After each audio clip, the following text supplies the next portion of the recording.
Olá, este é o primeiro vídeo produzido exclusivamente para o nosso canal de comunicação aqui da Escola Superior de Direito Público. Antes de entrar no tema da conversa de hoje, que vai ser a segunda rodada da chamada Lei de Repatriação, eu queria convidá-los a todos a se inscreverem no nosso canal no YouTube, Davi Tangerino Direito Penal, para vocês poderem acompanhar não só esses vídeos de conteúdo exclusivo, como outros que a gente tem postado lá. Como foi amplamente noticiado pela mídia, em 2016 foi editada a Lei 13.254, batizada popularmente de Lei de Repatriação, e eu não gosto desse nome, já vou dizer por quê, que criou o Regime Especial de Regularização Cambial e Tributária, RERCT. Qual que era o resumo desta lei, né? Demorou um pouquinho até para o mercado perceber qual que era o grande driver, a grande motivação dessa lei. Atendendo a uma receita, digamos assim, da OCDE, vários países, nos seus programas de combate à lavagem de dinheiro, antes de endurecer as normas, implementar algumas normas regulatórias específicas, deram àqueles que tinham dinheiro não declarado a chance de regularizar, certo? Uma espécie de última chamada, última chance para que as pessoas colocassem a vida em ordem. Mas qual é a premissa aqui, né? A premissa é que pudessem aderir a esses programas de anistia aqueles que geraram riqueza de maneira lícita, herança, prestação de serviço, trabalho, compra e venda, etc., de produtos lícitos, claro. E empregaram crimes para esconder esses bens das autoridades. Portanto, quem gerou recurso ilicitamente, tráfico de drogas, tráfico de armas, não é elegível para o programa. Por que eu não gosto do nome Lei de Repatriação? Porque o programa não condiciona que, para a sua adesão e, portanto, para os seus efeitos, que o contribuinte repatrie o dinheiro para o Brasil. O que ele precisa fazer é declarar os bens, a situação daqueles bens, e para bens que já não existem, nós vamos entrar um pouquinho nesse detalhe já já, historiar um pouquinho o que aconteceu, historiar a prática delitiva, só. E, naturalmente, pagar o tributo contemporaneamente e depois fazer as corretas retificadoras. Certo? Portanto, não tem que repatriar nada. O programa foi um sucesso, arrecadou alguma coisa na casa de quase 50 bilhões de reais, e agora, em 2017, sobreveio a Lei 13.428. Houve uma grande celeuma se essa lei ia ampliar os elegíveis ao programa para os parentes de funcionários públicos e políticos, mas não. Essa lei manteve, a lei, repetindo, 13.428, manteve em grandíssima parte toda a dicção e o racional da antiga lei 13.254. Muito bem. Portanto, o que o novo aderente tem que fazer? O candidato ao regime tem que fazer. Um primeiro debate bastante substancial dizia respeito ao que acabou sendo batizado de fazer a declaração por foto ou por filme.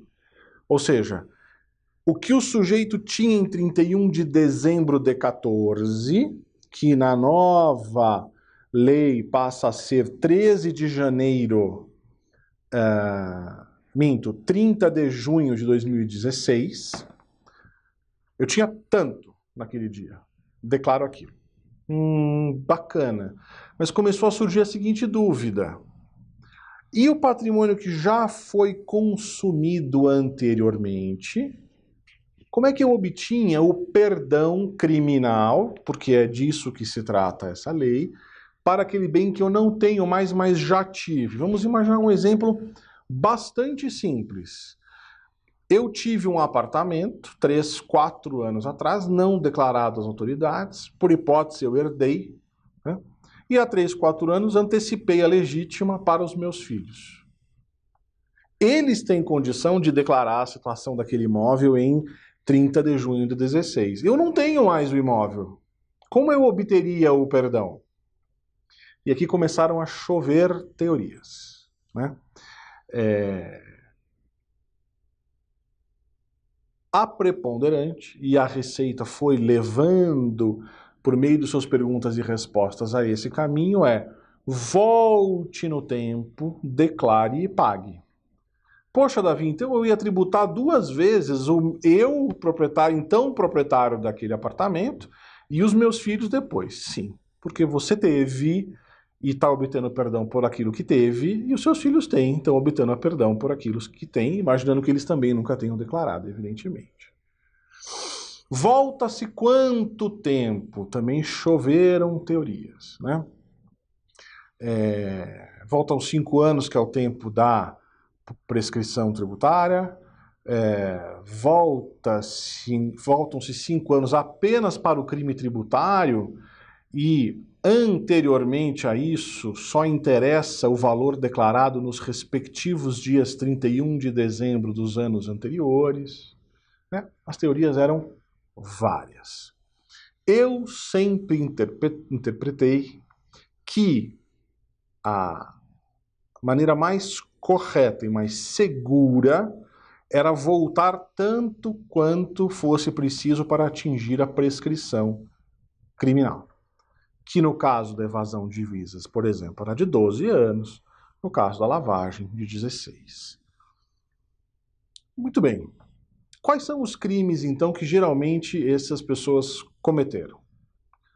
Evasão de divisa, naquela hipótese em que houve a remessa ilegal. Falha em declarar ao Banco Central depósitos superiores a 100 mil dólares nos respectivos 31 de dezembro de cada ano. A respectiva omissão na declaração de imposto de renda, essa sim pode decair, essa pode sim prescrever em 5 anos, na medida em que não pode mais haver a constituição do crédito tributário. Em alguns casos, lavagem de dinheiro, né? Quando, sobretudo nos casos em que houve superposição de pessoas jurídicas em diferentes jurisdições, paraísos fiscais, etc. Né? Então, esse era o pacotão. Confesse essas práticas delitivas, pague 15% de imposto e outros 100% de multa, perfazendo 30% ao dólar de 31 de dezembro de 14, naquela ocasião, a 2,66.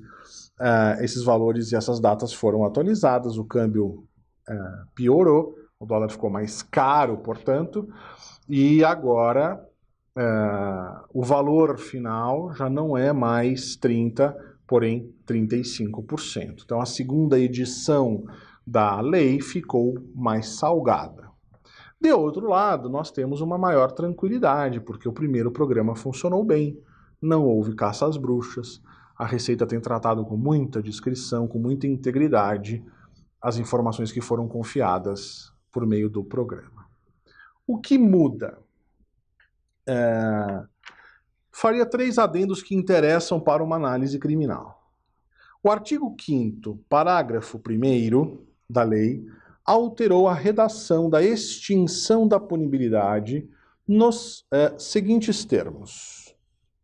A nova redação é a seguinte: o cumprimento das condições previstas no caput, que é basicamente declarar e pagar, antes de decisão criminal, então permanece a dúvida se a decisão criminal de primeira ou segunda instância, eu tendo a minha interpretação do que é correto é que seja segunda instância, a posição mais conservadora é entender como primeira instância. Extinguirá, e aqui vem uma adição importante, em relação a recursos, bens e direitos a serem regularizados nos termos desta lei, a punibilidade dos crimes a seguir previstos, praticados até a data de adesão ao RECT. que são esses crimes que eu já tinha mencionado, crime tributário, evasão, lavagem, etc. Por que a adição de em relação a recursos, bens e direitos a serem regularizados ajuda na compreensão do programa? Porque uma das perguntas que se fazia é: tenho que declarar tudo? Se alguém descobrir um bem não declarado, eu fico de fora? Eu sou excluído da anistia? Eu sempre entendi que não. Porque eu sempre entendi que pela estrutura da lei estava muito claro que o centro de gravidade era o bem. O que se estava anistiando era o crime conexo àquele bem ou aquele conjunto de bens não declarados. E agora a lei deixou isso explícito. Acho mais, inclusive, que o veto da antiga lei, a possibilidade de as pessoas jurídicas aderirem e com isso perdoarem as pessoas físicas que implementaram esses crimes, por esta previsão, inclusive, torna aquele veto sem efeito. Porque se a pessoa jurídica declara os bens que estavam omissos, que estavam ocultos, tributa em cima delas, está extinta a punibilidade em relação àqueles bens. Ora, portanto, isso é extensível, isso é aplicado a todos aqueles que atuaram para a ocultação daquele bem. Então, penso que essa alteração reforça o entendimento que eu já tinha nesse capítulo. Uma informação super importante, que era uma dúvida enorme, lá do artigo 9º, que tem a ver com o filme ou foto, deixa um bem de fora ou não, diz o seguinte, que se houver uma incorreção no valor do bem, isso sozinho não vai representar uma exclusão do regime. A Receita poderá naturalmente autuar com as multas devidas, etc. A diferença, e o sujeito tem lá 30 dias para pagar. É verdade que aqui nós temos um desafio novo.